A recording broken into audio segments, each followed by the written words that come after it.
Introducing National Streaming Sports, live and on-demand sports talk programming that you can access 24/7. Check us out on YouTube, Facebook, and X. And for the premier sports talk experience, tap into our Roku channel. Start your mornings with Mac and Jack covering all the weekend sports action. Then pour a cup and enjoy all the sports you can drink on the Coffee and Sports podcast. At midday, talk sports from east to west on the Coast to Coast podcast.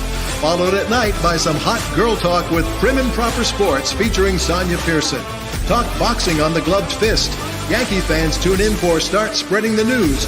And there's more on the College Sports Huddle and Sports Scope with Robert Butler. And that's just a sampling. There are 20 podcasts in all and 70 weekly shows giving us a 3.4-star viewer rating. To find us on Roku TV, search for National Streaming Sports on the Roku search bar. Click on the logo and you're in. For laptops, mobile phones, and tablets, download the Roku app. National Streaming Sports, live and on demand. This show is brought to you by BetUS.com. 125% off your first 3 deposits, 30 years experience, secure site, wagering for all sports, including during the games and futures. SeatGeek provides you the best prices on sports and music events, game tickets, and concerts. Use NSS promo code to get $20 off your first ticket. Keep using the NSS promo code when purchasing tickets for great deals in the future. In Fanatics at nessp.info for your favorite teams, sportswear. Click on the link, and while you're there, check out our national streaming sports merchandise.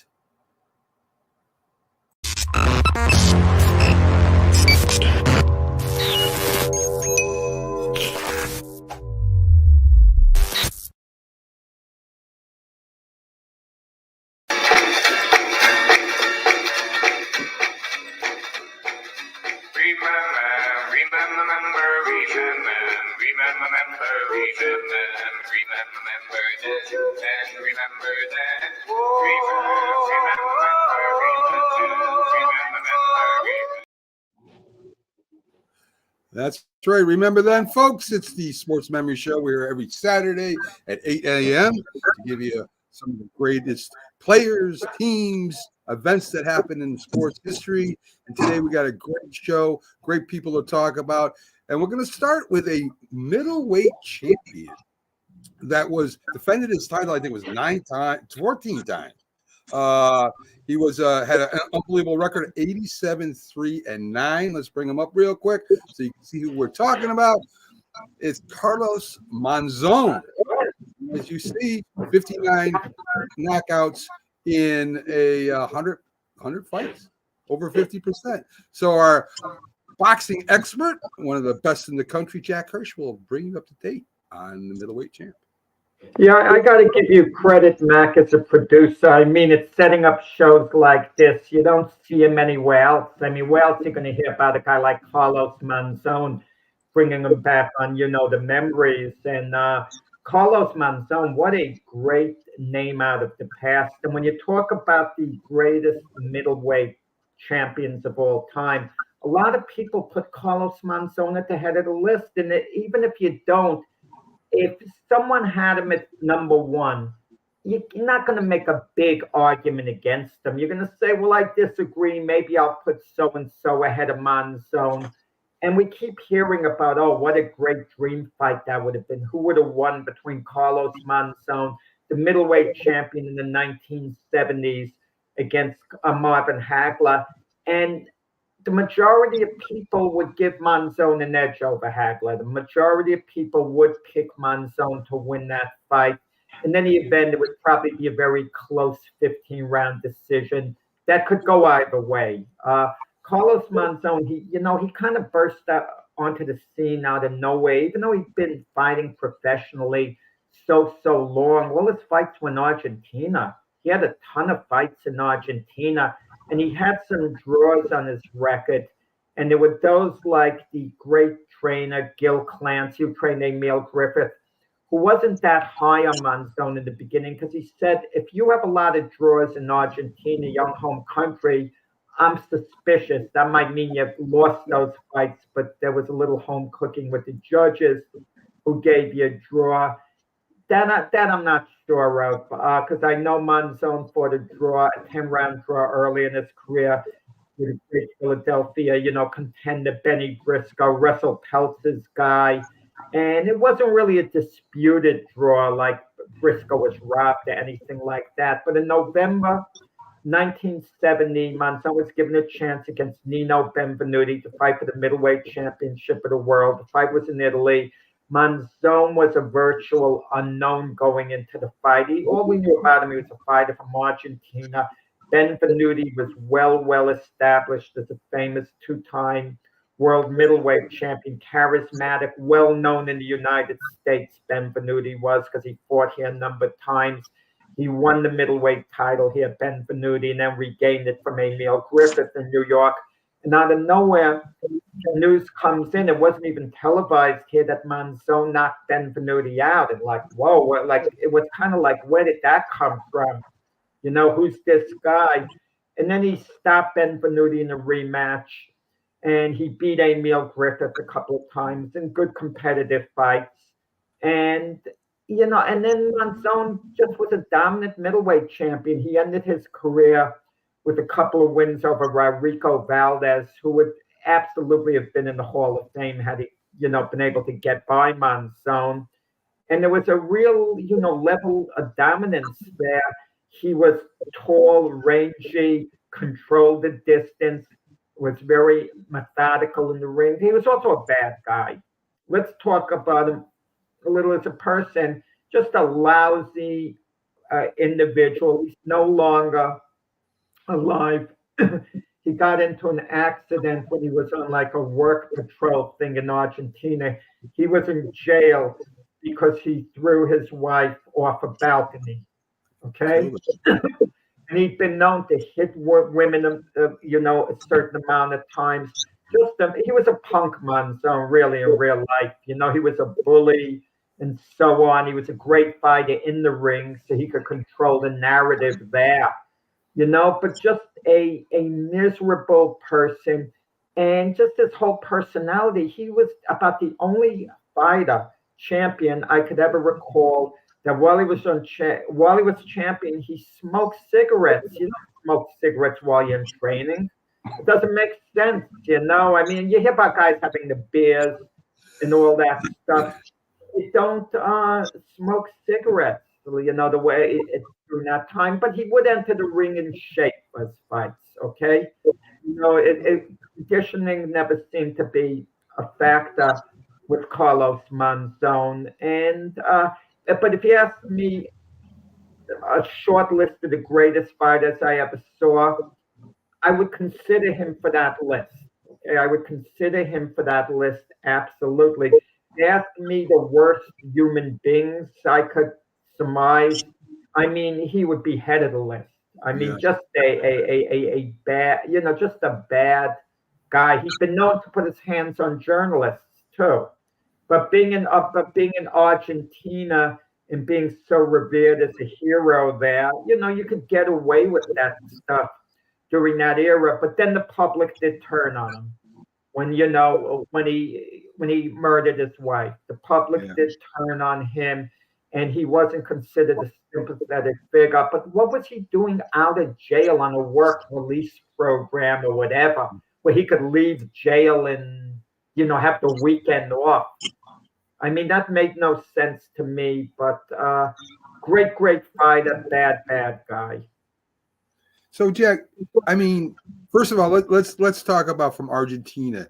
Do you think that being raised in that country in Argentina might have, I'm not going to say caused him to be that way, but maybe the environment there, maybe it was that way in that area or where he lived, his family. Do you think that contributed to it, or do you think he was just a pompous, punk, like you said?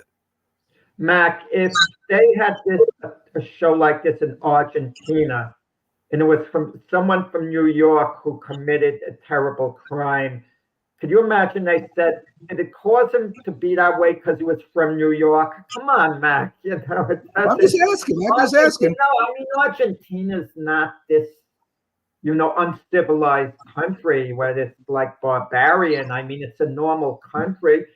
I don't know what was in his upbringing. People have different upbringings, and it affects you, the environment. Even if you eventually overcome it, there's a lot of building blocks along the way that you have to overcome it because you've been scarred so badly. But Monzon never overcame it. If he did have that in his past, and when you someone like Monzon, and you're on top of the world, you're famous. You have movie star looks. You're from Argentina. You're revered as the biggest idol there. And he had money, women, no hardships of any types in any way, shape, or form. Yet he was just so abusive, for women and people in general. Well, the reason why I asked that, we talked about Jake LaMotta before, and he had a problem with his temper too, and with women too. And I mean, I don't know about Jake LaMotta's circumstances either. I watched Raging Bull. But he seemed to have a problem growing up as a kid, and it might have affected him that way. That's why I asked that question. I mean, maybe that's the reason that he was that way. Go ahead, Jack.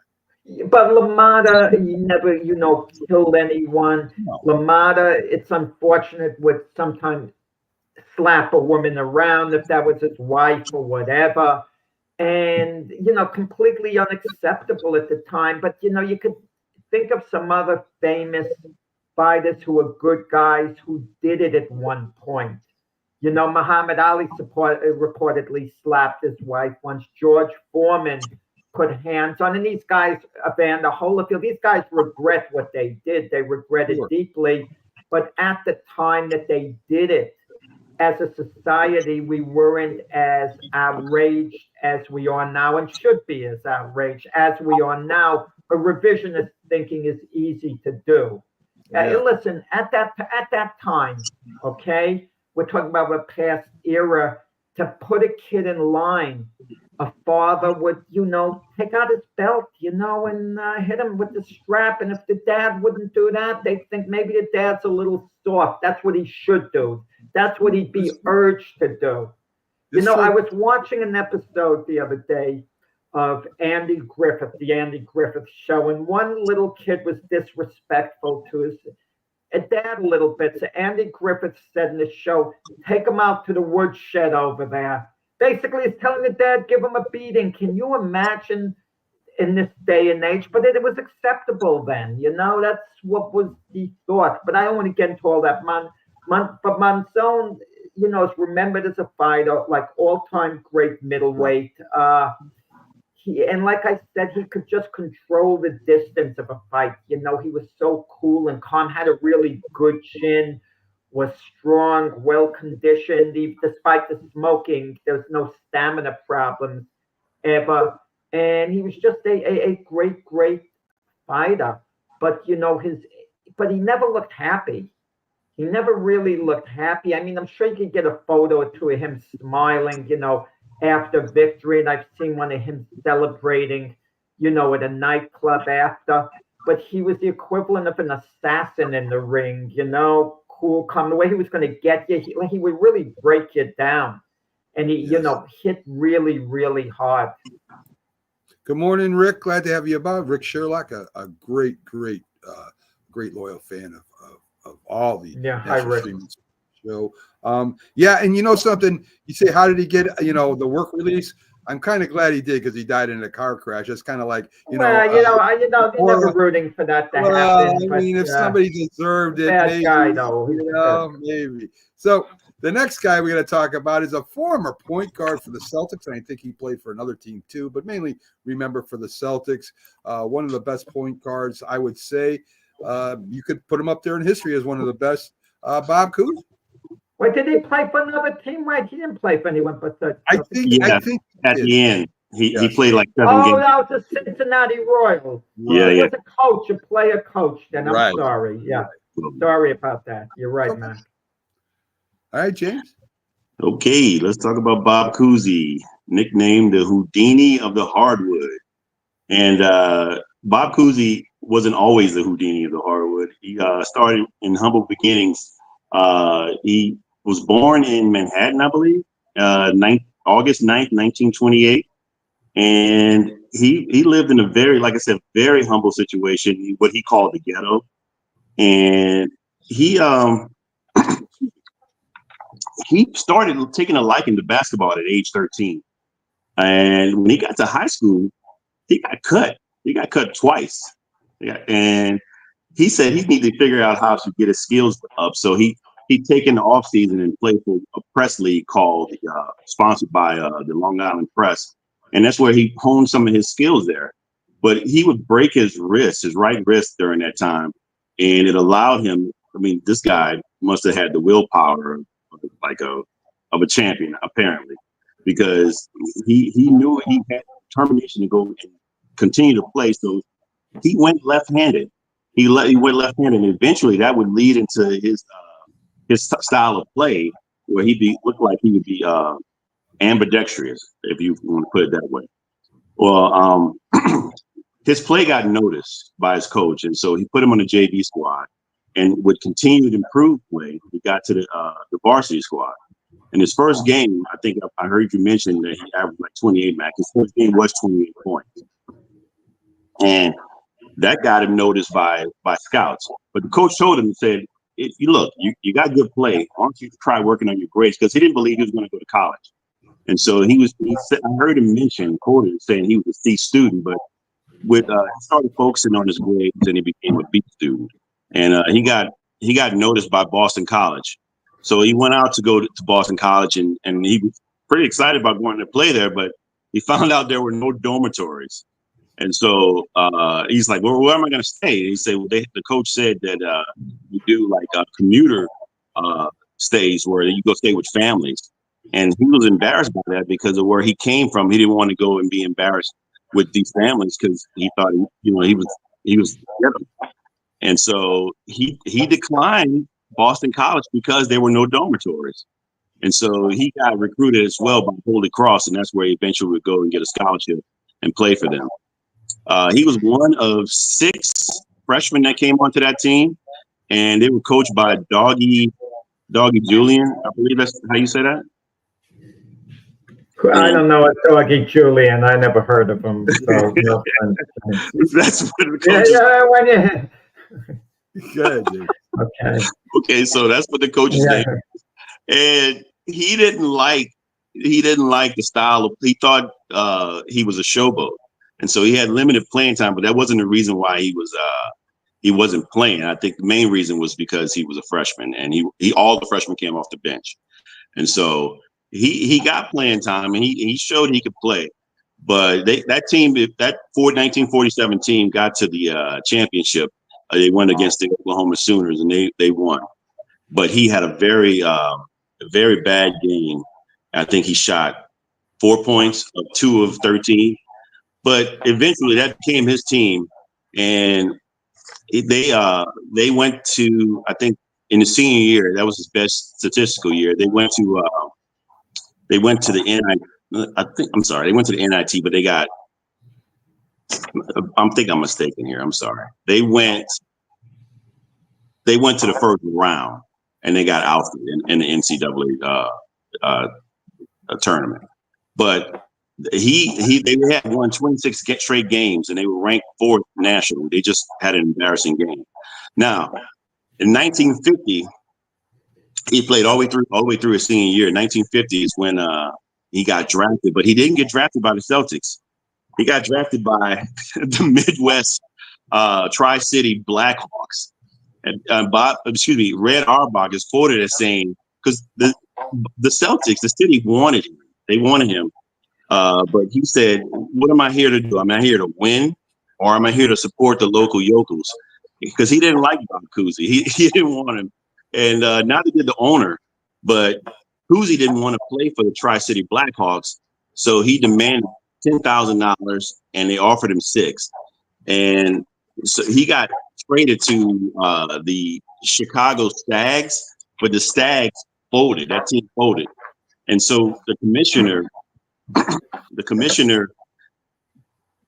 had what's called a dispersal draft, where all the teams came there and to try to pick, they pick a player.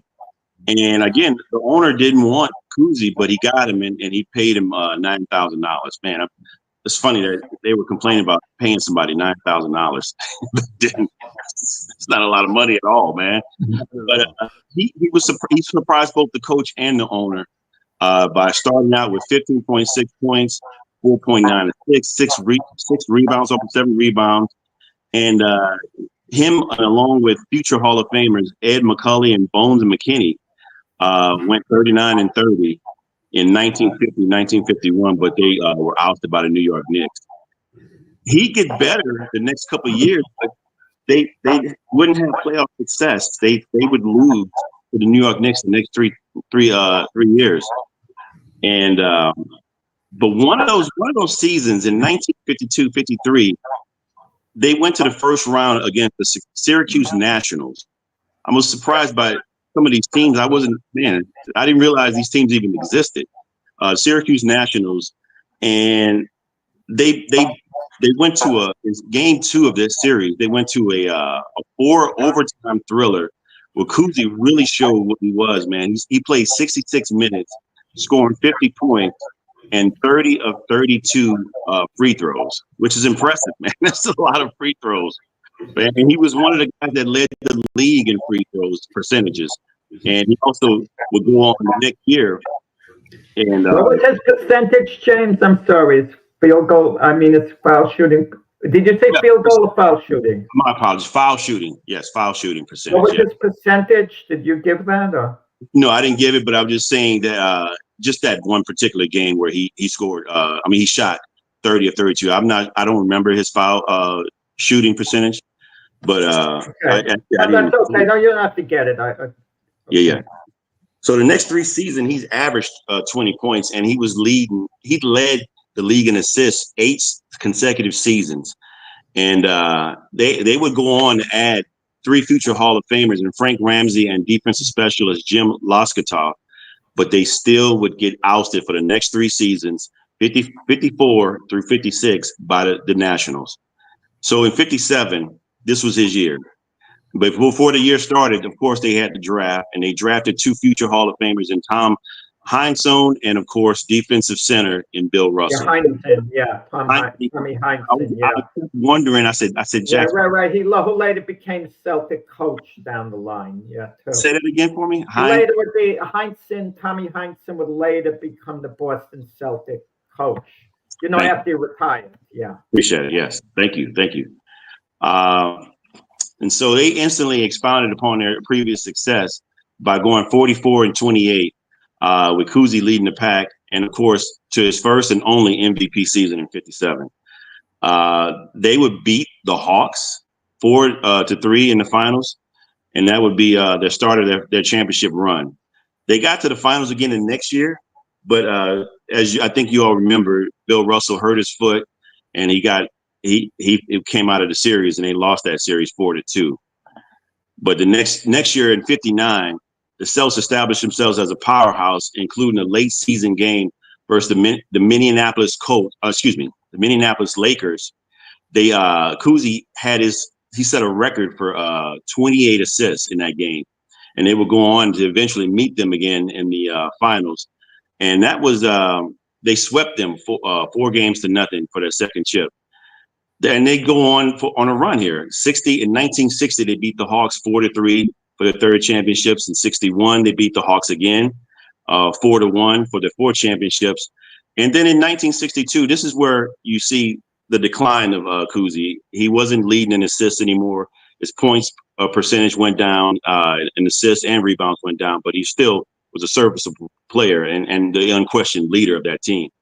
And they go on to win the championship that year.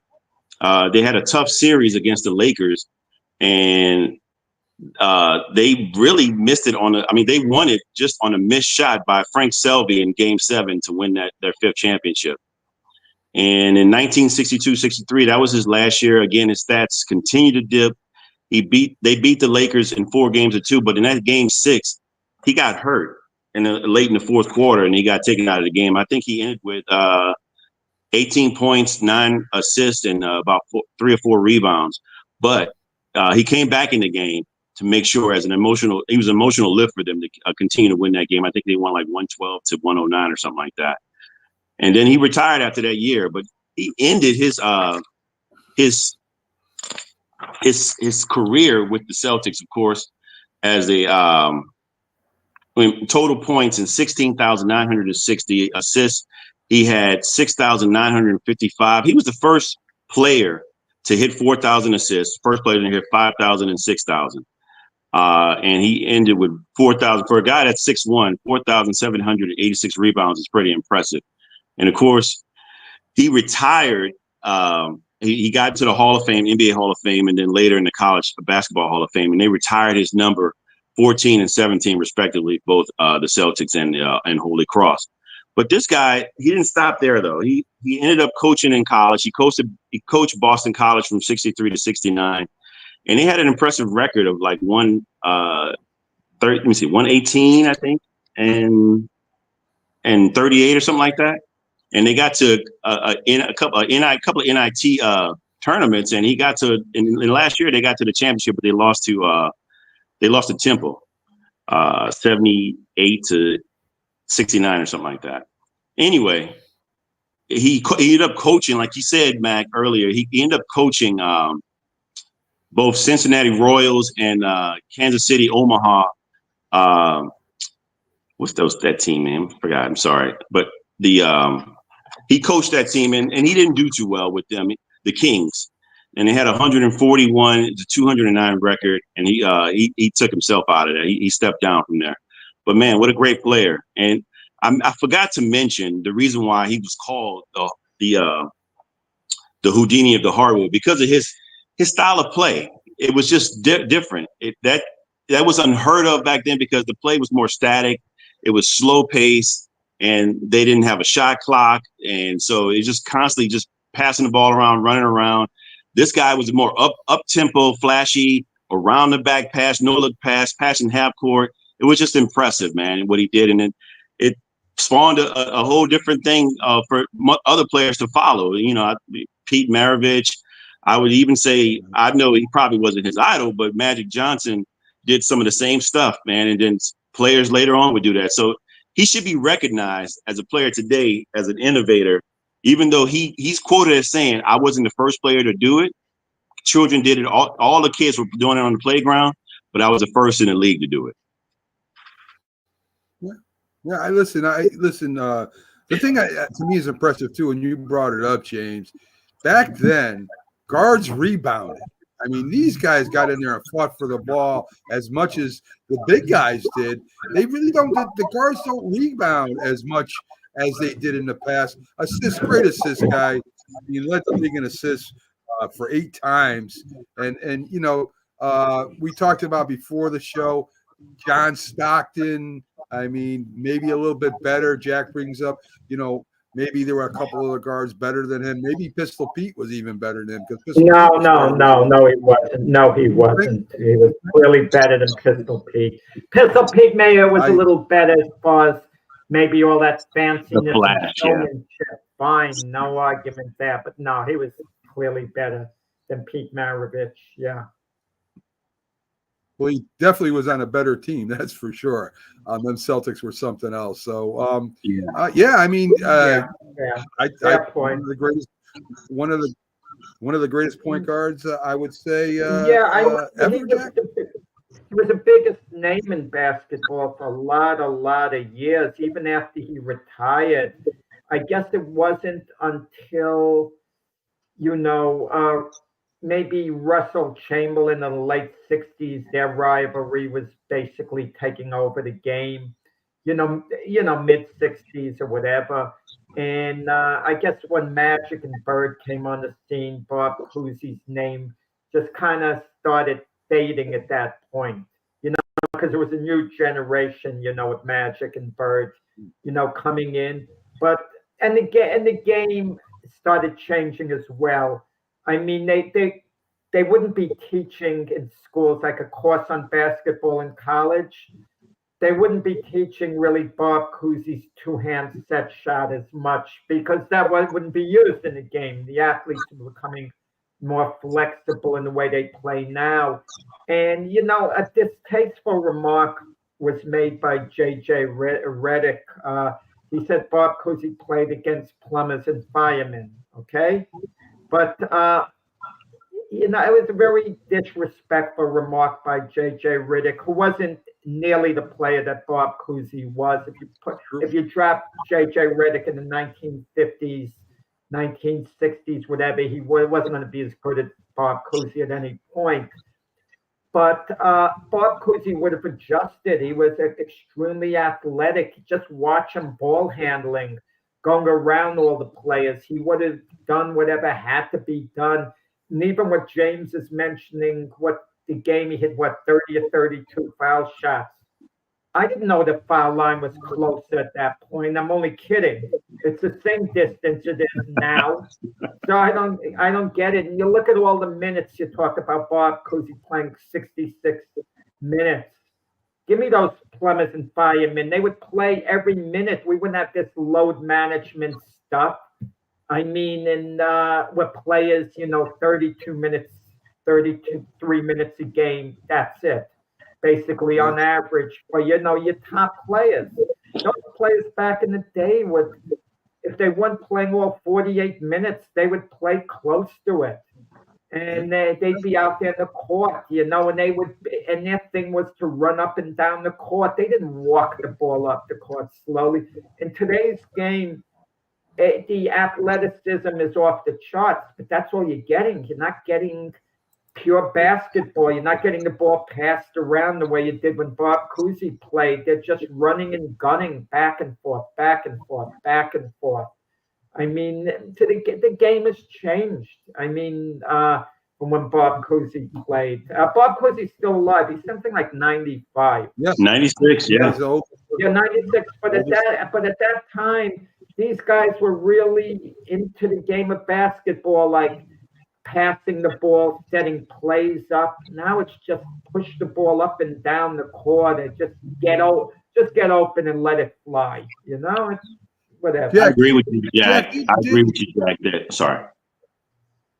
I agree with you. I was going to ask one question. Go ahead. No, you go ahead. Go ahead. I was going to ask one question. Didn't Pistol Pete and Oscar Robinson, the Big O, play against each other? I don't think so. Bob Cousey coached the Big O. Oh, yeah, we should mention he retired from the Celtics, and Bob Cousey was a little disillusioned because when he retired from the Celtics wanted to prove they could win without Bob Cousey, which a dynasty like that can, because they had a lot of great players. You made that point on the Celtics. And Bob Cousey's thing was, we were supposed to be like a family, and these guys want to show they could win without me. That's their rallying cry, So he was a little disillusioned, but he went to Cincinnati Royals. I'm sorry. There's no NBA franchise in Cincinnati now. It's a player coach. He and the Big O, I don't think they had the greatest relationship. I'm not saying they had a bad relationship, but they didn't really hit it off because I think Bob Cousey had his ideas on how the game should be played, and the Big O was a superstar. So he had his ideas. I'm not judging who was right or wrong or whatever, but it didn't quite pan out. Bob Cousey also coached at college. I think it was Boston College when he retired, if I'm not mistaken. And they were successful, with him as being a coach. But even there, he was a little disillusioned. And it may have been a case of when you're such a great player, you expect the players to adjust exactly to how you want things done because you have a certain standard of excellence. That may have been his problem. But then again, they were successful. So right. Who's to say, he was wrong? But the biggest, not only the biggest name in basketball when he played, you could argue he was certainly one of the biggest names in sports because when Bob Cousey was playing in the 50s, early 60s, if you ask people for their short list of the biggest names in sports, he had Mickey Mantle, Bob Cousey, Willie Mays. They were like on that little short list.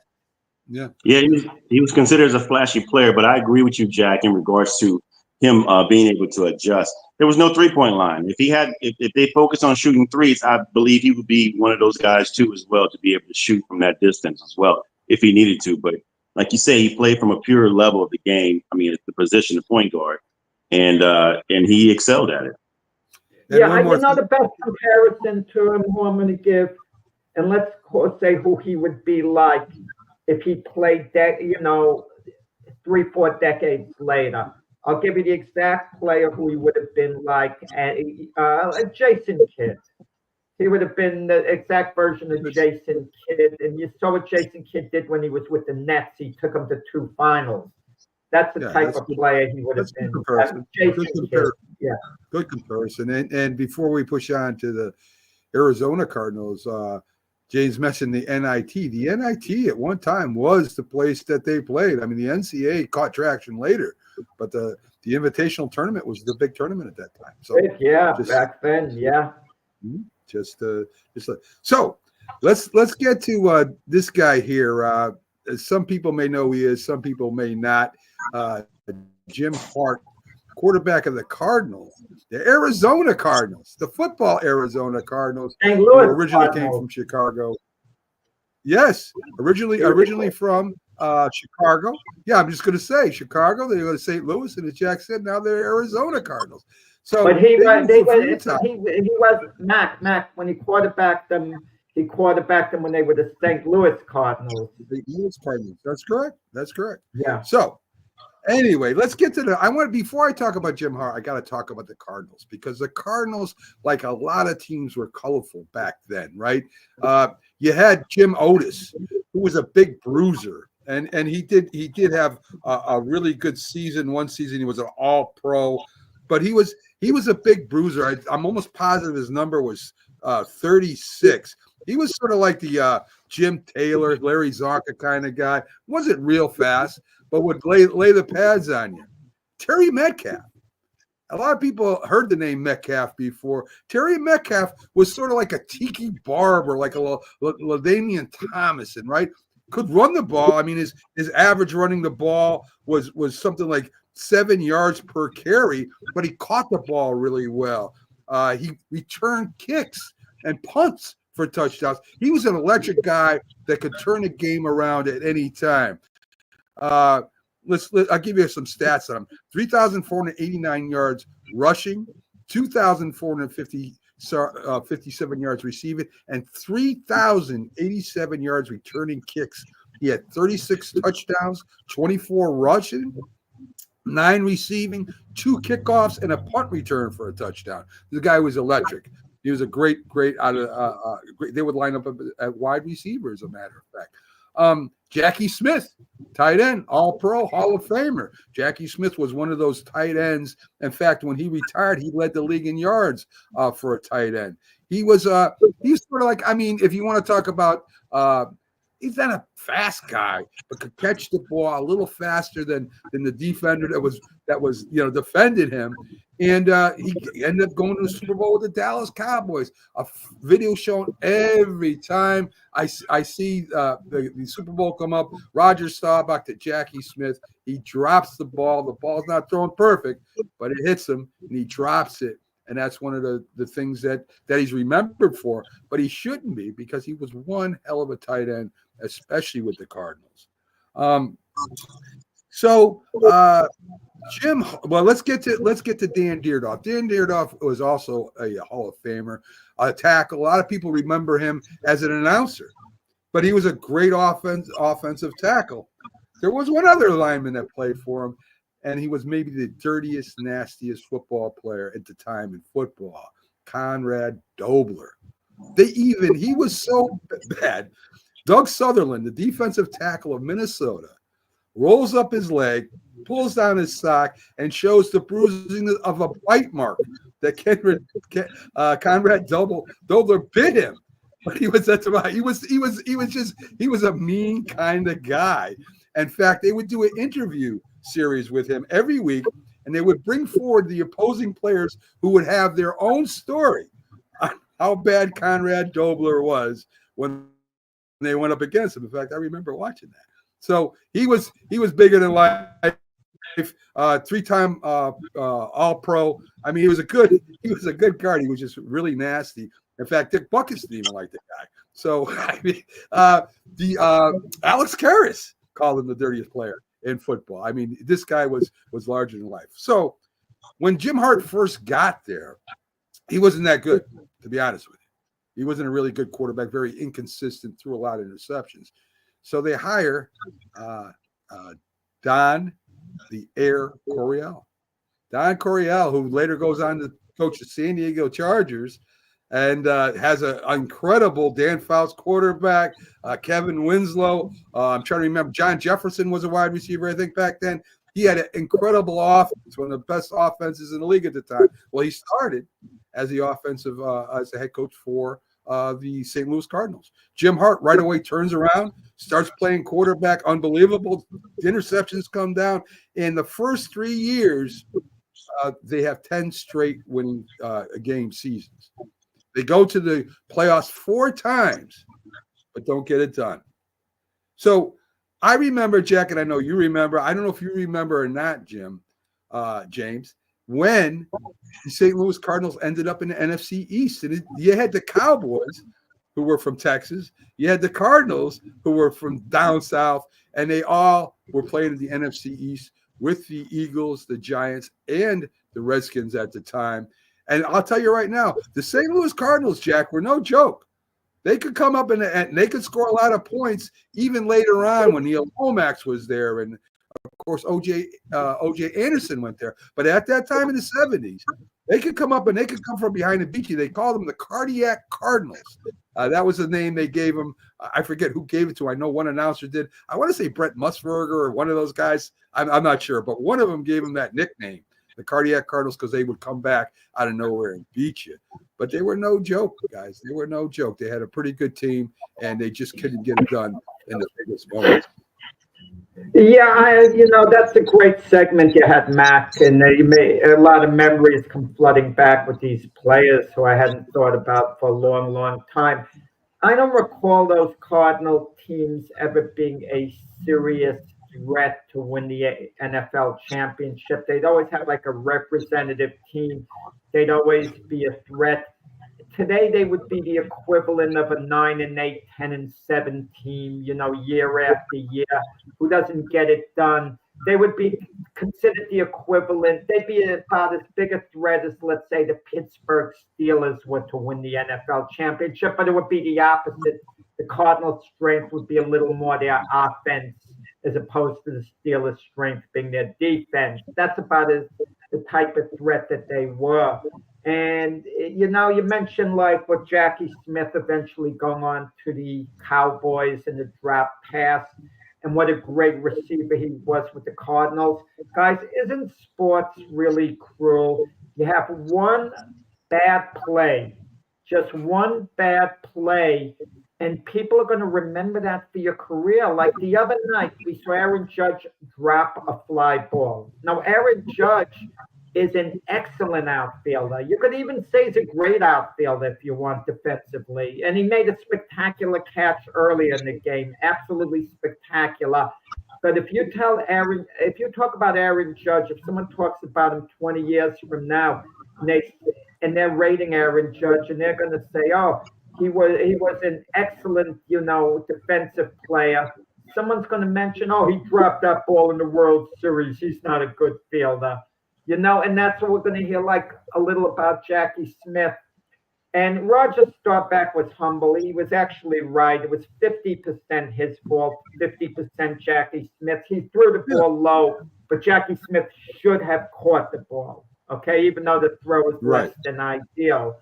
But those Cardinal teams with, Don Coryell, putting the ball in the air with Jim Hart, very good quarterback, good arm, good passer. Who would you compare Jim Hart to today if you had to say about how good he was? Would a Kirk Cousins comparison be fair? As far as the caliber, how good he was. Yeah, I don't even know if he was that good, Jack. I mean, he had 4 years where he was really good. 74 through 77. He was the UPI NFC Player of the Year in 74.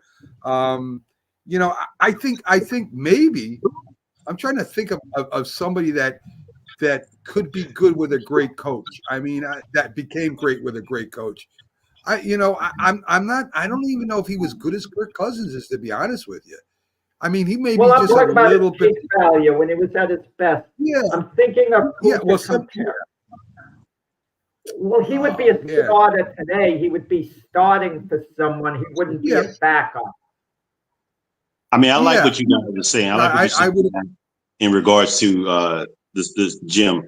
I think what's attributed, what you're saying, as far as him being bad in the beginning, is probably, like you said, a good coach and maybe a different scheme and development. Somebody that can develop a player. So he obviously that tells me right there that you can get a player better in the league as he goes along. But I think it just depends on the development, the coaching, and the scheme that they're playing. Yeah, and Conrad Dobler, dirty player during his time, but he could get away with more things than he could today.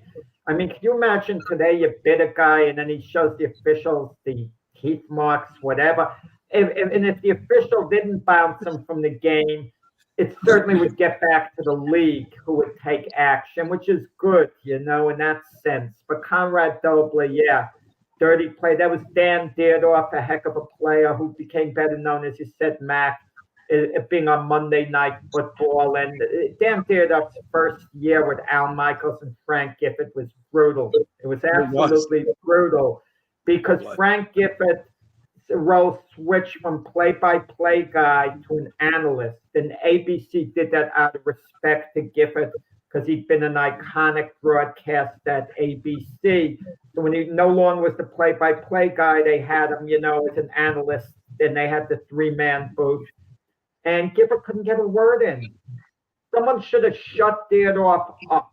Dierdorf wanted to make his mark. And it was so insulting to Gifford what went on. And even though they worked together for years after that, then Dan Dierdorf would keep referring to Frank Gifford as being buddy this, buddy that. I could never get over that first year where no one put a stop to Dan Dierdorf overpowering Frank Gifford. And I think the reason Frank Gifford stayed and was there, and why Dierdorf pulled it the second year, because Kathy Lee Gifford was a big star in Good Morning America, Frank Gifford's wife. So she was probably pretty unhappy as he was. But, but Dan Dierdorf had a great run as a broadcaster, but it's easy to forget, what he was, as a player. I do have a question about Terry Metcalf. Is he related to Eric Metcalf? Yes. Was that his father? Yeah. Okay, yeah. I mean, man, the stats, everything you said is just pretty much eerily similar when he played for for Cleveland. Yeah. For Cleveland. Yeah. I mean it was in the blood. One more thing on Conrad Dobler. He enjoyed the popularity of being called a dirty player. In fact, he was on the cover of Sports Illustrated as the dirtiest player in the NFL. He loved it. He loved every part of that reputation he had. And again, very colorful guy. So colorful team. They were a very good team. They just weren't great, right? They were very good. They just, they couldn't get over the hump. But they didn't come close to getting over the hump, Mac. It wasn't like they came. It's not like they were on the cusp and just missed out. Like, for example, the first 2 years of the Super Bowl, the Cowboys lost close games to the Packers in the NFC Championship game. So a team like the Cowboys, you could say early on, they just can't get over the top. But the Cardinals, like we said, they had good teams who could beat anyone on a given day. I mean, but they just, something was missing. They were just a little short. There was just that space between them and the top teams. And what could I say? But they were colorful. And the stat backs you up, Jack. The only NFC team to miss the playoffs after winning 10 games in a 14-game schedule. Back then it was only 14. So they only lost 4 games 3 years in a row. And couldn't do it. People forget how brutal it was back then, and I think that this was the year before the Super Bowl was played, or maybe the first year of the Super Bowl. I don't remember, even though I think it was the year before the Super Bowl. They'd have two divisions, the East and the West, to determine, Right. and they play to determine who the NFL champion would be. This was the year before the Super Bowl. Now I remember. And in the Western Division, I don't know why the Baltimore Colts were in there, and the LA Rams were in that division. Okay. No, wait. I'm sorry. I think the LA Rams were in that division. They had a record of 11 wins, no losses, and 2 ties. They lost the last game of the season. They were 11-1-2 and didn't make the playoffs. 11-1-2. They lost their first game of the year, the last game, the 14th game of the season, and don't make the playoffs. And the Packers got in instead of the Rams into the championship game. I mean, that's insane.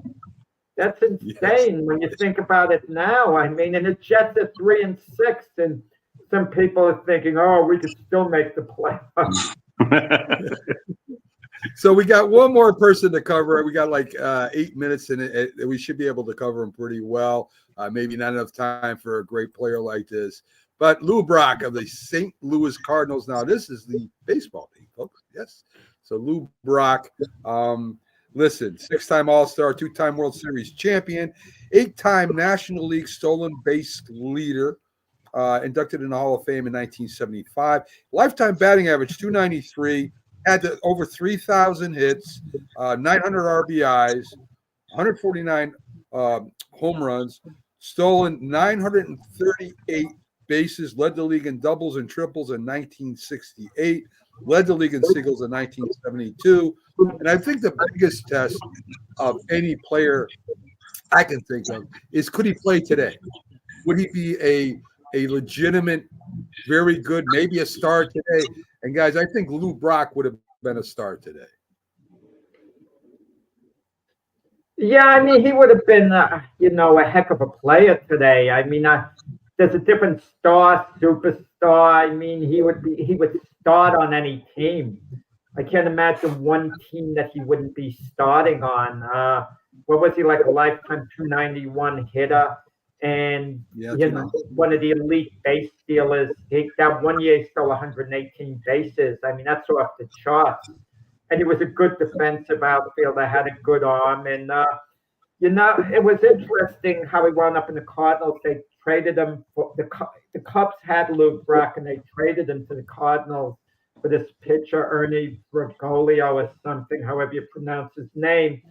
And deals like that, for some reason today, aren't really made a position player for a pitcher, because there's such a premium on pitching now. Teams are reluctant to give up any frontline starter, but they did it back then, and it turned out to be a heck of a deal for the Cardinals. He was a staple of their team for many, many years. Yeah. I mean, there might be today some players that you would give up for a pitcher, right? These would be the top players of the league. I mean, you would probably give up a starting pitcher for Shohei Ohtani. You might give up a starting pitcher. Ohtani's a pitcher himself.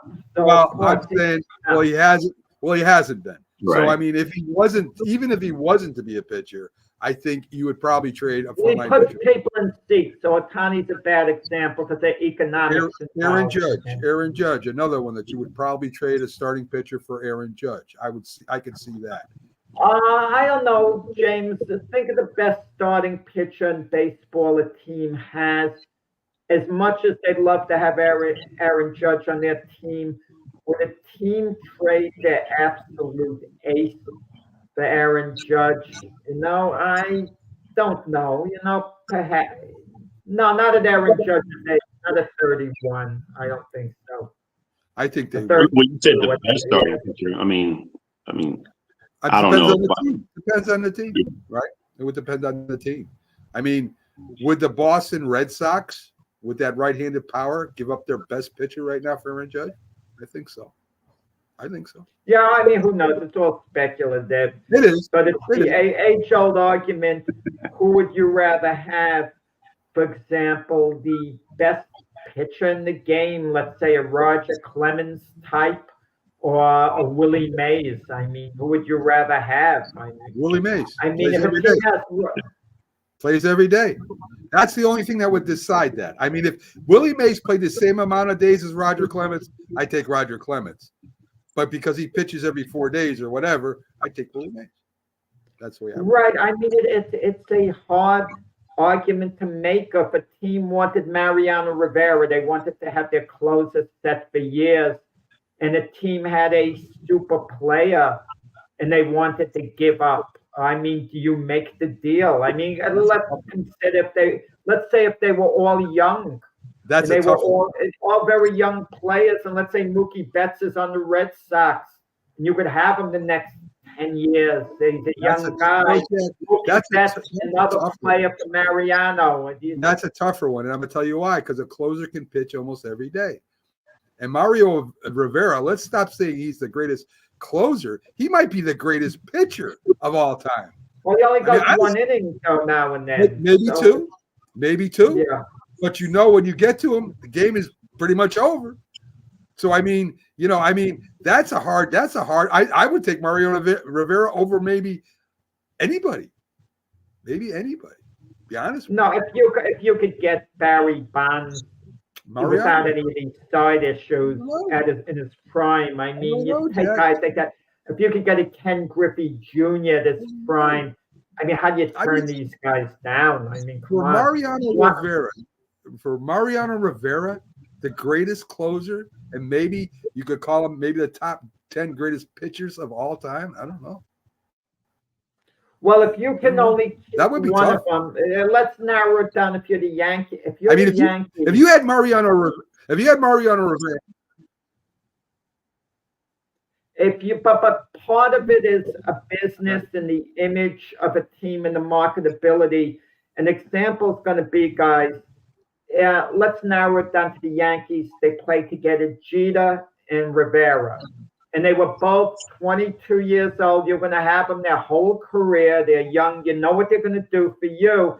The Yankees probably pick Jeter and move on from Mariano because Jeter's a brand. You follow what I'm saying? The marketability, the image of the team, he's a brand.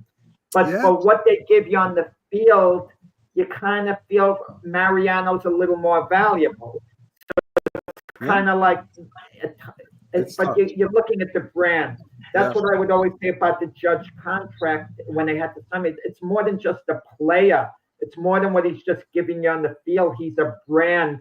When the Yankees go out of town, you're thinking, oh, Aaron Judge and the Yankees are coming here to play.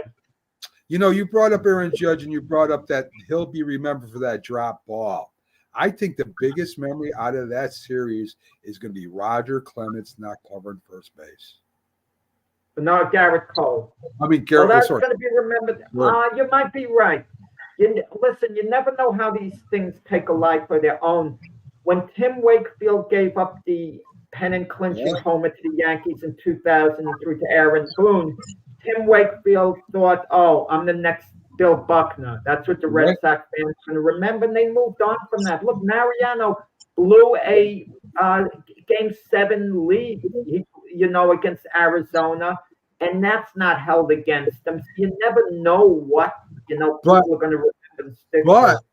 But the reason why I'm saying Garrett Cole, and I would go with Bill Buckner as the equal to it, is because it was a routine play a pitcher makes while he's in Little League. I mentioned Little League. I covered first when the ball was hit towards the first baseman. Everybody does that, and that might be something they'll remember. This World Series will be the Garrett, and I think it was the last one that loaded the bases too. So wow. That was just it's hard to believe. If he covers first, make the play, the Yankees have a 5-0 lead. If Aaron Judge catches the ball, 5-0 lead. Anthony Volpe, a good throw to third, 5-0 lead. Yeah, one of those three things, and that's the game. And then the Yankees win that game. It is. Yeah, man. Folks, thanks for joining us.